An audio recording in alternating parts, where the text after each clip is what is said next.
But anyway, it was fun. We had a number of them. Yes. Yeah. No, I said he was about when I prepped for Tuvok's character, I didn't actually speak to Leonard Nimoy. I remembered some of the characters that were in the features, because they had different Vulcan characters by the time I did this, besides him, and they were all a little bit different. So kind of made a sort of a composite feel for this guy to start with, because all the characters developed through the writing. The stories that they write for you bring out the different elements of the characters and how they decide to do things and their choices that they make. So you wait for those stories to come, and then all of a sudden it gives the character a background. It gives the character, it makes the character more full and realized as the series runs along. And it's like that for all the characters. So I didn't really speak to him. I saw him at a convention or two after the show had already been on. I did run into him a couple of times.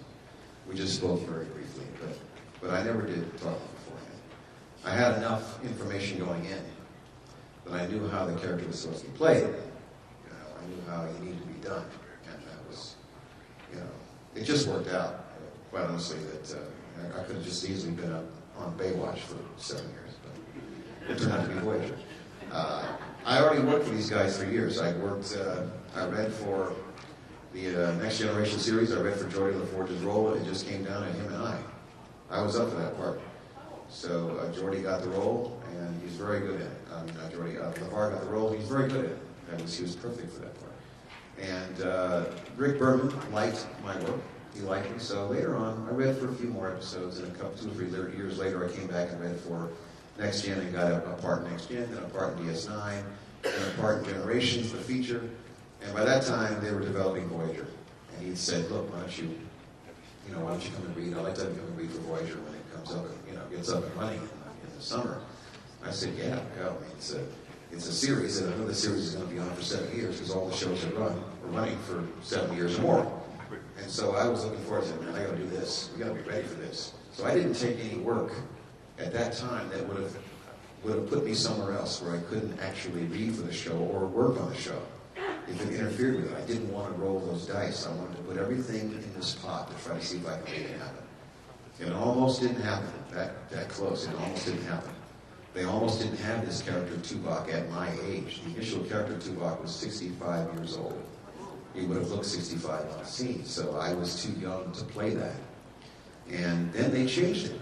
They changed it within about 2 weeks or so after Breakdown came out. They changed the character to my age. And I went back in and read for it, and that's when I got it. So I had already had a history with working for Star Trek before. And several actors on the series did that. They would just bring you back. If they liked you, they'd work with you again. And it just so happens that character was in the next series. And I was right for it. And if I had had a dialect, if I had been a different height and weight, a number of things could have thrown that off. But it worked out, as it were, for me. So it was a long process. It was 7 or 8 years from the time I auditioned for Next Gen to the time I did Voyager. That's how long it took to get this thing to come in. Yes? Yes. Thank you, for doing your character in Voyager. You're welcome. Plus, I wanted to ask, do you have any of the same feelings that some of the rest of us have by the show? Not just as an actor, but as another human being? Do you have any additional feelings that some of the rest of us do? Is this same feelings about working on the show? No, about the show itself. Oh, the show itself. Mine in particular? Yeah. Voyager? The one thing I did like about the series is that some of the stories they told were absolutely amazing. I mean, they told some incredible stories. And they wrestled with several issues, social issues and cultural issues throughout the series. And I really dig the hell out of that. I mean, I think that's where Star Trek lives, is telling stories, man. Great stories. And the writers are always more concerned with stories than they are with, whether one fact matches another fact from somewhere else. It's really more about just telling a good story, or dealing with an issue, whether it's making a choice between life or death, whether it's sacrifice, whether it was religion, whether it was our perception of what good and evil is, what good and bad is. They did a show about evolution, we did Origins, which is about evolution. They had a bunch of things that we did that I thought were just really good stories. I was able to direct an episode called Living Witness. It featured Bob Ricardo, the doctor. And I was lucky to get that script. I thought it was wonderful, looking at history that has been revised. What really happened? And if you think about it in a very real sense, world history, sometimes the nation's history in some cases, but world history, you know, we only have these images and stories of these very famous people, whether it's Alexander the Great, or whether it's Napoleon, or whether it's, you know, a king or queen, or whatever it may be. We only have what's been written down or handed down in terms of what these people were like and what they might have done. We don't know the details, large or small, as to what really went on.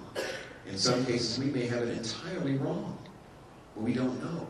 So that show, and we might be living our lives and have our relationships between other countries based on what occurred 2,000 years ago, or 1,000 years ago, or 3,000 years ago. So I thought there was a fascinating study and look at, you know, how history might have been interpreted the wrong way, which caused all this change in how the culture is today. And do you unveil the truth, which will virtually destroy your culture, would cause turmoil, or do you keep it a secret? And that, to me, that's profound, because in real history, we didn't live at that time. You know, we didn't actually live at that time. We don't know all those things. So it's fascinating to go back and look at, you know, that kind of thing and examine history. Yes? I just want to know, was that your favorite episode? Or Which one? One of your favorite episodes? Living Witness is one of it is one of my favorites, because of that very fact. Yeah, it's an Origins, awesome concept. Yeah, Origins was very fascinating to me. There was one that Beltran did, where he was captured by these rebels, these human rebels on this planet. He had amnesia, he was stranded, and he was indoctrinated to fight with them against this horrible alien, you know, predator-looking, you know, culture that was oppressing them and attacking them and terrorizing them. And you, watching this thing, because these things were so hideously ugly and bestial and very mean and whatever, they looked so bad. And you find out at the end that it wasn't them, it was the humans who were doing the terrorizing. It was the rebel group that he was with that was terrorizing the other species. It was, yeah, it was totally brainwashing. It was just a total flip of this whole thing, right? So that was a very fascinating episode. Innocence that featured my character with the children on the planet that he had to take care of that were apparently had been put there by their people to die. And this was outrage to us as humans. We're like, why would you do that to your children? Why would you send your children here to die? How does your race and species continue? What kind of cultural barbarity is this that you're doing? And it turns out that they were actually getting older. But as they got older, they grew younger. And that's totally taking it, everything and flipping it on its side, you know, without, you know, understanding the delicacies and the intricacies of that culture. We assumed beforehand that this was wrong. And that's, you know, the lessons that that's the lessons the show teaches, man. It's such a wonderful tool to be able to use humans and aliens to tell these stories. And it works perfectly, in my opinion. I think it's why the show has been so successful.